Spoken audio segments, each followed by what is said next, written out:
René Guénon, le symbolisme de la croix. Chapitre 16. Rapport du point et de l'étendue.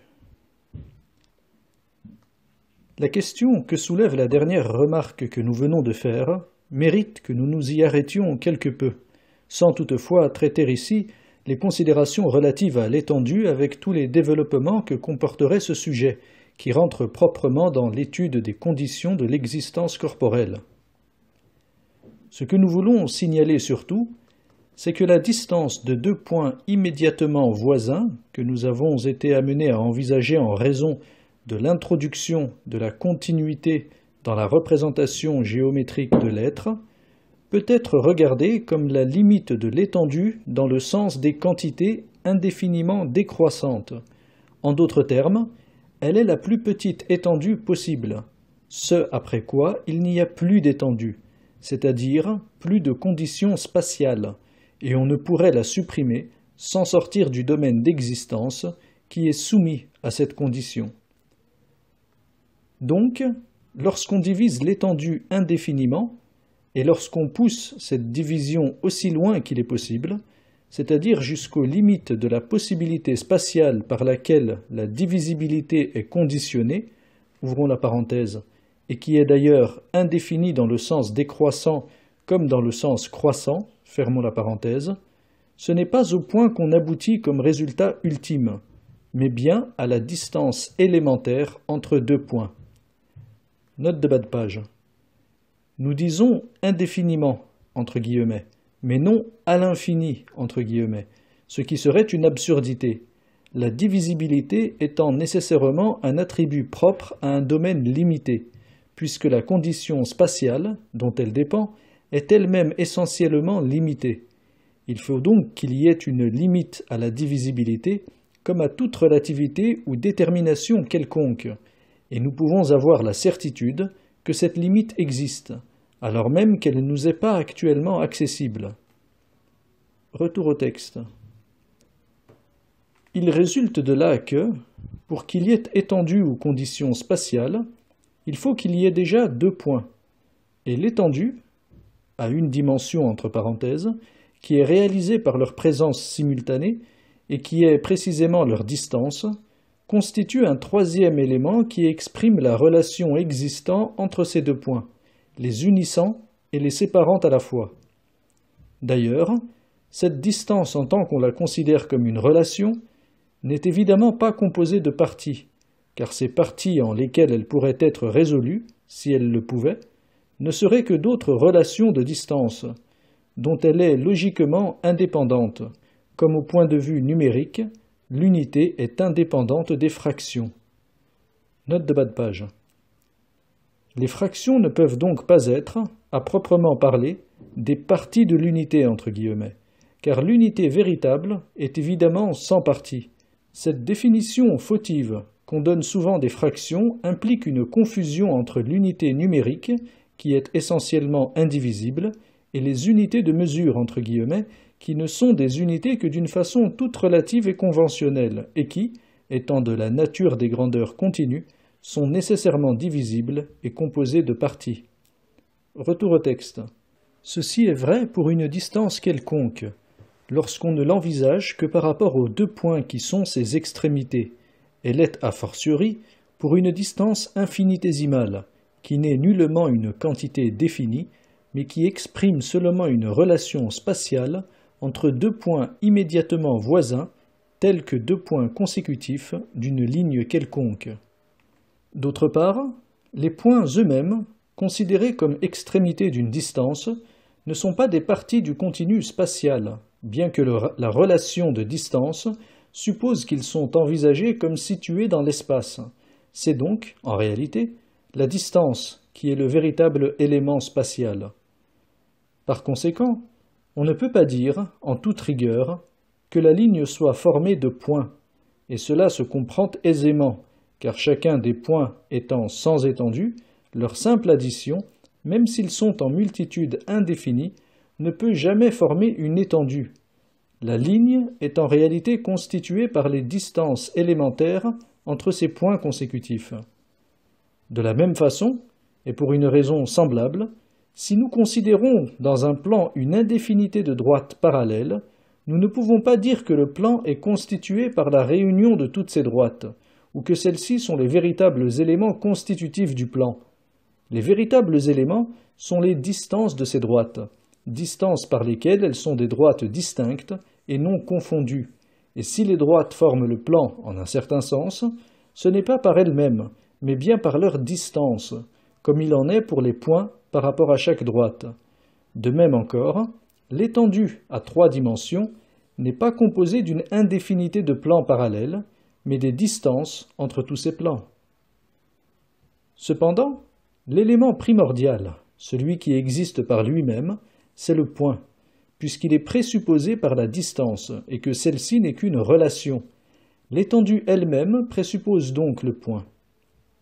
On peut dire que celui-ci contient en soi une virtualité d'étendue, qu'il ne peut développer qu'en se dédoublant, d'abord pour se poser en quelque façon en face de lui-même, puis en se multipliant, ouvrons la parenthèse, ou mieux, en se sous-multipliant, fermons la parenthèse, indéfiniment, de telle sorte que l'étendue manifestée procède tout entière de sa différenciation, ou, pour parler plus exactement, de lui-même en tant qu'il se différencie. Cette différenciation n'a d'ailleurs de réalité qu'au point de vue de la manifestation spatiale. Elle est illusoire au regard du point principiel lui-même, qui ne cesse pas par là d'être en soi tel qu'il était, et dont l'unité essentielle ne saurait en être aucunement affectée. Note de bas de page. Si la manifestation spatiale disparaît, tous les points situés dans l'espace se résorbent dans le point principiel unique, puisqu'il n'y a plus entre eux aucune distance. Retour au texte. Le point, considéré en soi, n'est aucunement soumis à la condition spatiale, puisque, au contraire, il en est le principe.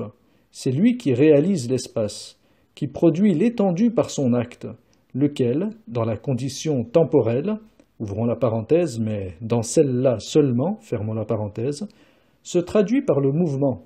Mais, pour réaliser ainsi l'espace, il faut que, par quelqu'une de ces modalités, il se situe lui-même dans cet espace, qui d'ailleurs n'est rien sans lui, et qu'il remplira tout entier du déploiement de ses propres virtualités. Note de bas de page. Leibniz a distingué avec raison ce qu'il appelle les points métaphysiques, entre guillemets, qui sont pour lui les véritables unités de substance, entre guillemets, et qui sont indépendants de l'espace, et les points mathématiques, entre guillemets, qui ne sont que de simples modalités des précédents, en tant qu'ils en sont des déterminations spatiales, constituant leur point de vue, entre guillemets, respectif, pour représenter ou exprimer l'univers. Pour Leibniz aussi, c'est ce qui est situé dans l'espace qui fait toute la réalité actuelle de l'espace lui-même, mais il est évident qu'on ne saurait rapporter à l'espace, comme il le fait, tout ce qui constitue, en chaque être, l'expression de l'univers total. Retour au texte. Il peut, successivement dans la condition temporelle, ou simultanément hors de cette condition, ouvrons la parenthèse, ce qui, disons-le en passant, nous ferait sortir de l'espace ordinaire à 3 dimensions, fermons la parenthèse, s'identifier, pour les réaliser, à tous les points potentiels de cette étendue, celle-ci étant alors envisagée seulement comme une pure puissance d'être, qui n'est autre que la virtualité totale du point conçue sous son aspect passif, ou comme potentialité, le lieu ou le contenant de toutes les manifestations de son activité, contenant qui actuellement n'est rien, si ce n'est par l'effectuation de son contenu possible. Note de bas de page. La transmutation de la succession en simultanéité, dans l'intégration de l'état humain, implique en quelque sorte une spatialisation entre guillemets du temps, qui peut se traduire par l'adjonction d'une 4e dimension. Deuxième note de bas de page. Il est facile de se rendre compte que le rapport du point principiel à l'étendue virtuelle, ou plutôt potentielle, est analogue à celui de l'essence à la substance, les deux entre guillemets. Ces deux termes étant entendus dans leur sens universel, c'est-à-dire comme désignant les deux pôles actifs et passifs de la manifestation, que la doctrine hindoue appelle Purusha et Prakriti. Ouvrons la parenthèse, voir L'homme et son devenir selon le Vedanta, chapitre 4, fermons la parenthèse. Retour au texte. Le point primordial, étant sans dimension, est aussi sans forme. Il n'est donc pas de l'ordre des existences individuelles. Il ne s'individualise en quelque façon que lorsqu'il se situe dans l'espace. Et cela non pas en lui-même, mais seulement par quelqu'une de ses modalités, de sorte que, à vrai dire, ce sont celles-ci qui sont proprement individualisées, et non le point principiel. D'ailleurs, pour qu'il y ait forme, il faut qu'il y ait déjà différenciation, donc multiplicité réalisée dans une certaine mesure, ce qui n'est possible que quand le point s'oppose à lui-même, si l'on peut ainsi parler, par deux ou plusieurs de ces modalités de manifestation spatiale. Et cette opposition est ce qui, au fond, constitue la distance, dont la réalisation est la première effectuation de l'espace, qui n'est sans elle, comme nous venons de le dire, qu'une pure puissance de réceptivité. Remarquons encore que la distance n'existe d'abord que virtuellement, ou implicitement dans la forme sphérique dont nous avons parlé plus haut, et qui est celle qui correspond au minimum de différenciation, étant isotrope, entre guillemets, par rapport au point central, sans rien qui distingue une direction particulière par rapport à toutes les autres. Le rayon, qui est ici l'expression de la distance, prise du centre à la périphérie, entre parenthèses, n'est pas tracé effectivement et ne fait pas partie intégrante de la figure sphérique. La réalisation effective de la distance ne se trouve explicitée que dans la ligne droite, et en tant qu'élément initial et fondamental de celle-ci, comme résultant de la spécification d'une certaine direction déterminée. Dès lors, l'espace ne peut plus être regardé comme isotrope, entre guillemets, et, à ce point de vue, doit être rapporté à deux pôles symétriques, ouvrons la parenthèse, les deux points entre lesquels il y a distance, fermons la parenthèse, au lieu de l'être à un centre unique. Le point qui réalise toute l'étendue, comme nous venons de l'indiquer, s'en fait le centre, en la mesurant selon toutes les dimensions, par l'extension indéfinie des branches de la croix dans les 6 directions, ou vers les 6 points cardinaux de cette étendue.